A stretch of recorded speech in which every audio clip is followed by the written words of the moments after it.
प्रिय दर्शकों, नमस्कार। आपका हार्दिक अभिनंदन। हमने अपनी पिछली वीडियो में सतोगुण की कुछ विशेषताओं के बारे में जानकारी प्राप्त की थी और आज हम रजोगुण के बारे में संक्षेप में समझते हैं।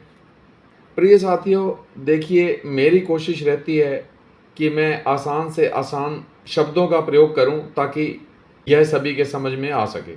यदि कोई त्रुटि रह जाती है तो उसके लिए क्षमा प्रार्थी हूँ।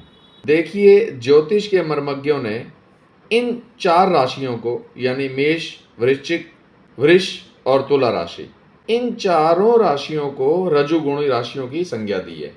ये चारों राशियां रजोगुणी राशियां हैं।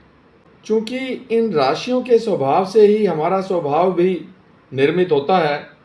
मैंने पिछली वीडियो में बताया था कि व्यक्ति का जैसा स्वभाव होता है वह वैसा सोचता भी है और उसी सोच के अनुसार कर्म भी करता है और हमारी सोच इन गुणों पर ही आधारित होती है। चलिए रजोगुण की बात करते हैं। It is one step down to satgun, और यह रजोगुण सत्वगुण और तमोगुण के बीच की सीढ़ी भी है। इस रजोगुण को आसानी से समझें तो इसका दूसरा मतलब है कभी खुशी कभी गम, और ज्यादा गम खुशी कम। खुशी कम इसलिए क्योंकि रजोगुणी इच्छाओं की पूर्ति के पीछे सदैव भागते रहते हैं। इच्छा पूरी हो गई तो खुश, नहीं हुई तो गम। और सभी को मालूम है कि इच्छाएं ज्यादातर पूर्ण होती ही नहीं है, और जब इच्छाएं पूर्ण नहीं होती तो फिर ये लोग दुखी भी होते हैं। इनका मन संसार की सभी भौतिक वस्तुओं, गाड़ी, बंगला, वाहन, धन कमाने की लालसा वगैरह वगैरह, इन सब को पाने के लिए इनकी सोच बनी ही रहती है। ये लोग बहुत महत्वाकांक्षी होते हैं, ये कभी संतुष्ट नहीं होते। पहले साइकिल नहीं थी तो मन में साइकिल लेने की सोच उत्पन्न हुई, साइकिल आ जाने पर मोटरसाइकिल, उसके पश्चात गाड़ी, और फिर उससे भी बड़ी गाड़ी लेने की इच्छा उत्पन्न होती है। ये रजोगुणी प्रधान व्यक्ति की पहचान है।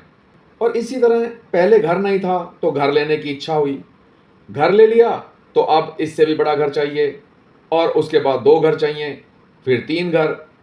इनकी तृष्णा जागृत ही रहती है हमेशा।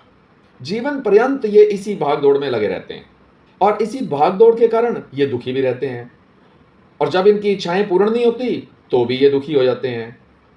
ये लोग ईगोइस्टिक भी होते हैं, अहंकार इनमें खूब होता है। दान तो देते हैं, लेकिन इस दिए गए दान के बारे में न्यूज़पेपर में छपना जरूर चाहिए, इनका नाम होना चाहिए, ताकि समाज में लोग इनकी प्रशंसा कर सके।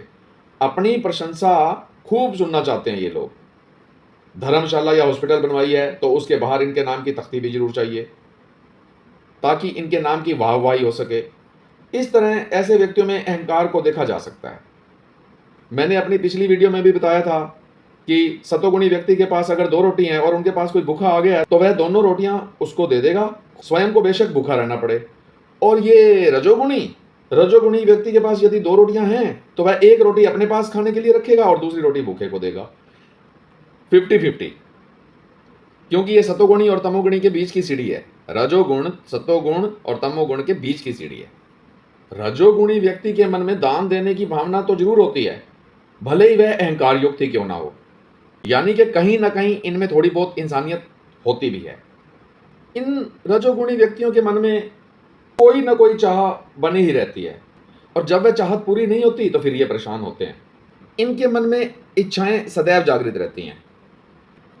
इच्छाएं खाना पीना, घूमना फिरना, रोमांस, महत्वाकांक्षाएं, शानो शौकत, लव अफेयर्स, नृत्य गान, अहंकार, चतुराई, दूसरों का उल्लू बनाकर अपना काम साधना, क्रियाशीलता, स्वादिष्ट भोजन, सभी सांसारिक वस्तुओं को प्राप्त करने का जुनून, महफिल में डांस पार्टी, ऐशो आराम, भोग विलास, ये सब रजोगुण के अंतर्गत आती हैं। यह रजोगुण की पहचान है।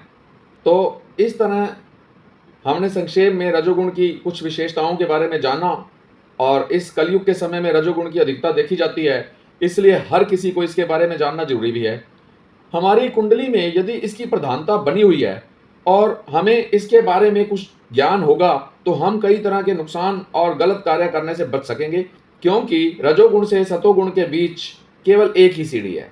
अतः हम अपनी अच्छी सोच विकसित करके या कुंडली में इससे संबंधित बन रहे अवयोगों के उपाय इत्यादि से इन्हें दूर करके सतोगुण की ओर अग्रसर हो सकते हैं और अपना आनंदमय जीवन व्यतीत कर सकते हैं।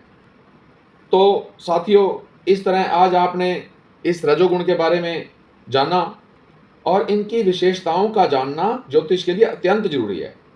मुझे आशा है कि जो आज मैंने संक्षेप में रजोगुण के बारे में बताया वह आपको समझ में आ गया होगा। और यदि मेरी वीडियोस आपको अच्छी लगती हों तो कृपया इसे शेयर जरूर किया कीजिए ताकि ज़्यादा से ज़्यादा लोगों तक ये वीडियोस पहुंच सकें और सभी इनका लाभ उठा सकें। मेरे चैनल को सब्सक्राइब करें, लाइक करें और शेयर करें। धन्यवाद।